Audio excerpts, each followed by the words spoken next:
Neste capítulo, vamos estudar a operação de caldeiras.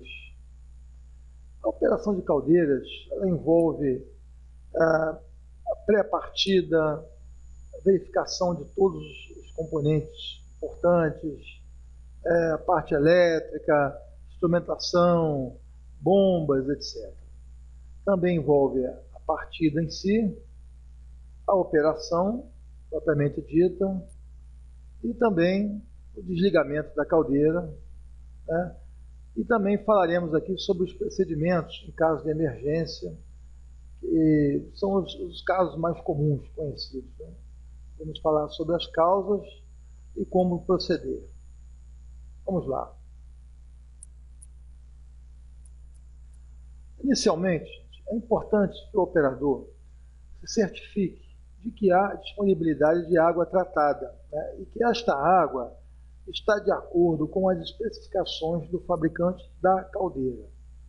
Então, se o fabricante diz lá que a água tem que ter, no máximo, 2.000 ppm de sólidos totais, nós temos que checar, né, se a água disponível está dentro desse padrão. Tá? Até porque, se essa água não estiver de acordo, haverá uma série de problemas aí de incrustação, problemas de corrosão, etc. Então, temos que verificar as condições da água como um pré-requisito, digamos assim. Muito bem. A pré-partida da caldeira envolve uma série de verificações, como, por exemplo, o nível do tanque de água, o nível do tanque de combustível. Depois, temos que verificar as condições operacionais das bombas da alimentação de água e de combustível. Temos que fazer a verificação geral das válvulas, instrumentos.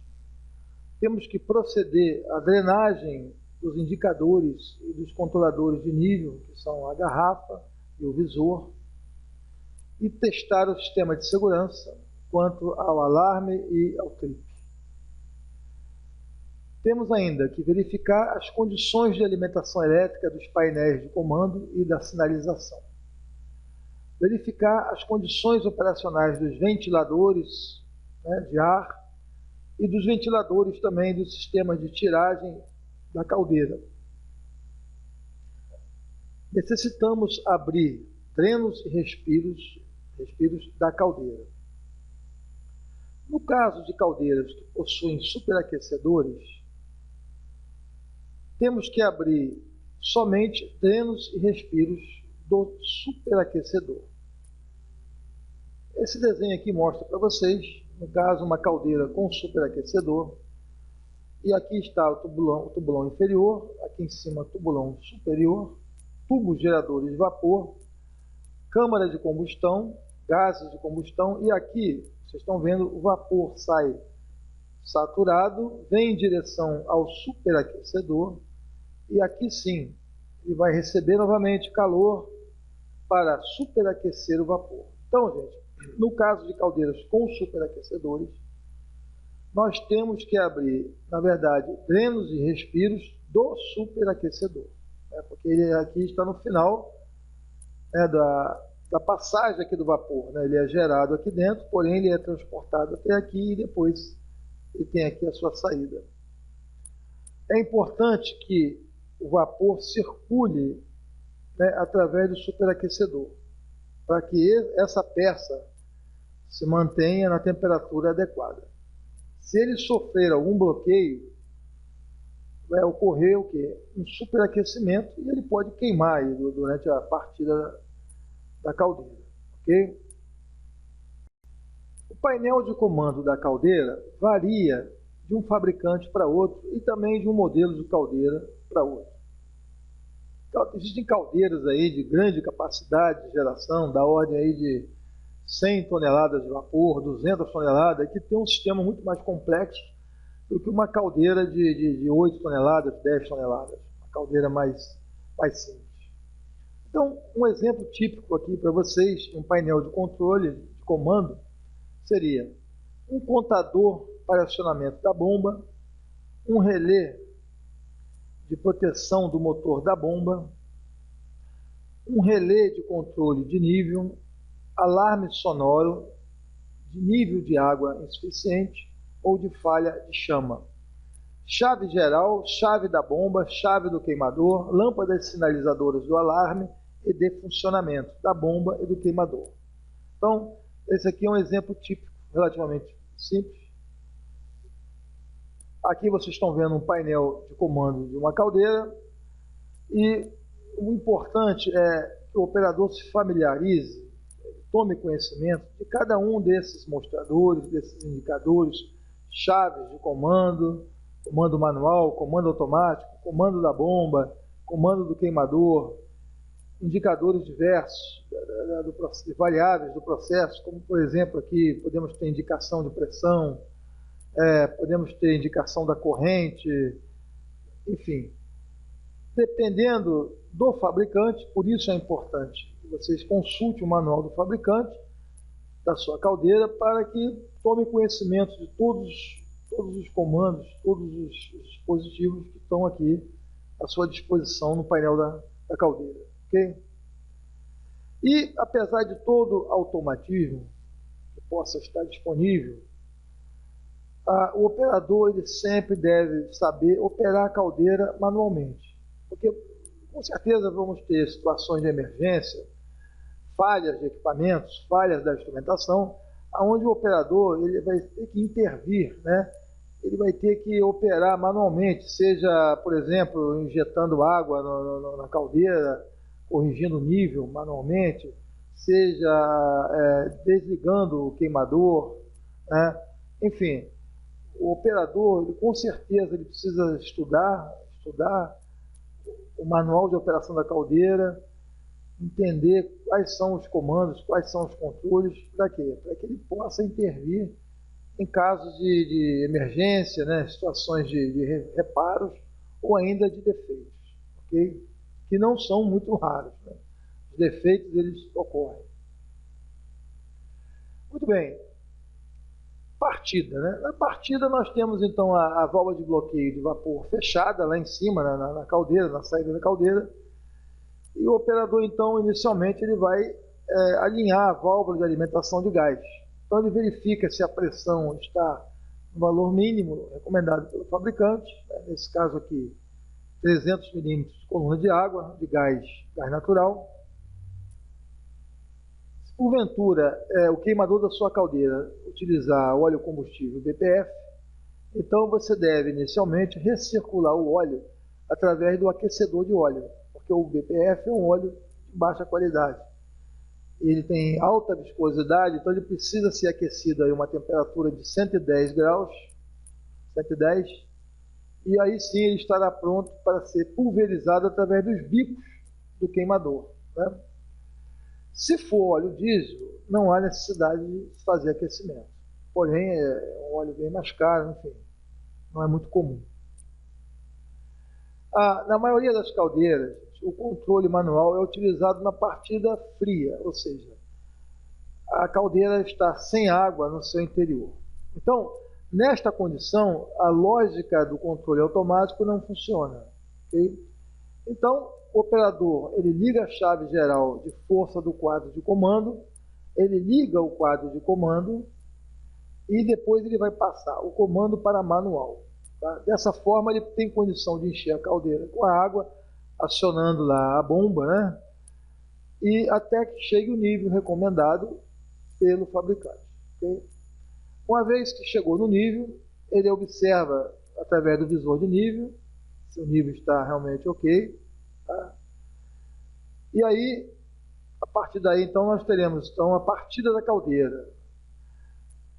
Ele vai colocar o queimador de gases na posição chama baixa. O queimador vai proceder à ventilação prévia para a expulsão de eventuais gases. Geralmente, o queimador vem com essa função embutida, ou seja, quando ele é ligado, previamente ele faz uma ventilação. Para quê? Para tirar os gases que possam estar dentro da câmara de combustão da caldeira. Se por acaso o queimador não fizer isso, se ele não for totalmente automático, então o operador deve proceder a uma ventilação prévia para fazer essa eliminação de eventuais gases. Ok? Uma vez feita a ventilação, então ele está pronto para ligar o queimador. Então, a seguir, a ignição elétrica é acionada, né? Você tem lá um eletrodozinho com as faíscas, né? Que já entra em operação, e a seguir o gás é liberado. Nesse momento, a chama ocorre, né? Você tem uma ignição, né, do gás, e o operador verifica, então, se essa chama se mantém acesa e se mantém estável. Okay? Às vezes ocorre dessa chama no acendimento, ela pode se apagar por algum motivo. A gente vai ver isso aí também mais para frente. E se porventura a chama apagar, nós temos que retornar da estaca zero, ou seja, vamos ter que fazer a ventilação prévia, insuflando o ar, para retirar os gases e não se queimar. Só depois, então, fazer novamente o acendimento. Ok? Então, o operador estando satisfeito com a chama, né? Então, ele segue à frente o processo. Na fase inicial de aquecimento, é lógico, a temperatura da água está fria, né? Todo o processo está parado, você não tem retorno de condensado, então a água está à temperatura ambiente, 25 graus, por exemplo. Ou em outros locais mais quentes, 30, 35, depende da cidade, né? E a pressão do manômetro está zero. Após algum tempo, a água começa a ferver, ela vai chegar a 100 graus, né? E a 100 graus começa a gerar já vapor, né? E esse vapor vai começar a pressurizar a caldeira, pressurizar aos poucos, vai levar um bom tempo, até que a pressão começa a chegar próximo à pressão de trabalho, né? A válvula na saída da caldeira se encontra fechada, então você tem ali um tipo de uma panela de pressão, né? Muito bem. Daí para frente, você vai continuar o aquecimento, né? E a pressão já está aumentando, e também você tem aí a temperatura também acompanhando esse aumento de pressão, tá, gente? Nós já falamos aqui lá no início sobre a tabela de vapor, né? E nós sabemos que à medida que a pressão aumenta, né? Por exemplo, aqui eu tenho 2 quilos, temperatura de vaporização 132. Já uma pressão aí de 10 quilos, a temperatura é de 183 graus. Uma pressão aí de 14 quilos, eu tenho uma temperatura de quase 200 graus, 197 graus. Então, o que vai acontecer? Isso aqui é automático, quer dizer, eu posso ter uma caldeira lá no Rio Grande do Sul, uma caldeira lá no Nordeste. Se ela está com a pressão de 10 quilos, eu estou olhando no manômetro, a pressão 10 quilos, a temperatura internamente vai ser 183 graus. Tá, gente? E quando as condições de pressão atingirem valores pré-estabelecidos, ou seja, conforme o seu procedimento operacional, então você pode, né, passar o controle da caldeira para automático. Beleza? A partir daí, a entrada de água ela é automática, graças ao dispositivo na garrafa, equipada com eletrodos de medição de nível, e o controle liga e desliga da bomba d'água. Também poderia ser um controle modulante, como a gente já viu, que utiliza válvula de controle. Atingida a pressão de trabalho, gente, podemos então, nesse momento, abrir devagar, né, a válvula na saída de vapor. Ou seja, a válvula de vapor que vai para o processo, vai para a fábrica. E isso é feito devagar para evitar golpe de ariete. Porque não se esquece que a tubulação está toda fria. Então, quando você começa a abrir a válvula, esse vapor está muito quente, né, comparando-se com a tubulação fria. Então, você tem uma geração muito grande de condensado. Então, você tem que abrir aos poucos, porque se você abrir de uma vez, você pode até destruir a tubulação de vapor, né, devido à formação intensa de condensado e o arraste desse condensado transformando isso aí em golpe de ariete contra a tubulação e válvulas e acessórios. Okay? Aqui tem uma observação para caldeiras que possuem superaquecedores, né? Então aí, nesse momento, nós temos que fechar o respiro do superaquecedor. No momento que você está abrindo a válvula, então você automaticamente já fecha também o registro, o respiro, né, do superaquecedor. Muito bem. Caldeira em operação. Com a caldeira aquecida em regime de trabalho, há necessidade de entrada de água nova para compensar o consumo de vapor não retornável, né, que seria o condensado, e as perdas pelo sistema, né, vazamentos, fugas, etc. Recomenda-se que o tanque de água de alimentação, no qual o condensado é retornado, esteja em uma temperatura da ordem de 50 a 80 graus. Para quê? Para você não causar choque térmico no interior da caldeira. Né, porque essa água do tanque de alimentação vai ser injetada através da bomba dentro da caldeira. A outra razão também para que essa água seja aquecida, né, esteja quente, é porque quanto maior a temperatura, menor a quantidade de oxigênio dissolvido. Isso aí a gente vai ver em outra disciplina, que é o tratamento da água. Então aqui nós temos esquematicamente a caldeira, né? A caldeira, os queimadores. Aqui eu tenho vapor alimentando o processo, né? Área 1, área 2. Vapor também aquecendo aqui água, que vai para consumo, água quente, boiler, né, de água quente.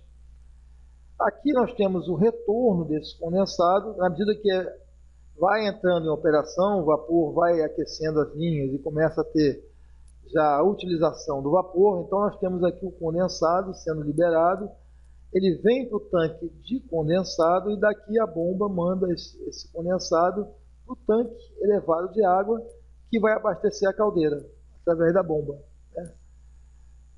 Aqui, o ideal é que nós tivéssemos 100% de condensado retornando. Por quê? Porque o condensado já é uma água tratada e ele está aquecido. Porém, na realidade, no dia a dia, isso não é possível. Existe parte do condensado que se perde, partes condensado contaminado, outros são descartados em função da distância. Então, o que acontece? Eu tenho aí um percentual de condensado que retorna para o tanque, que vai alimentar a caldeira. Se eu tenho um percentual, digamos aí 50%, os outros 50% vai ter que ser o quê? Uma água nova, uma água suplementar, que é chamada água de make-up.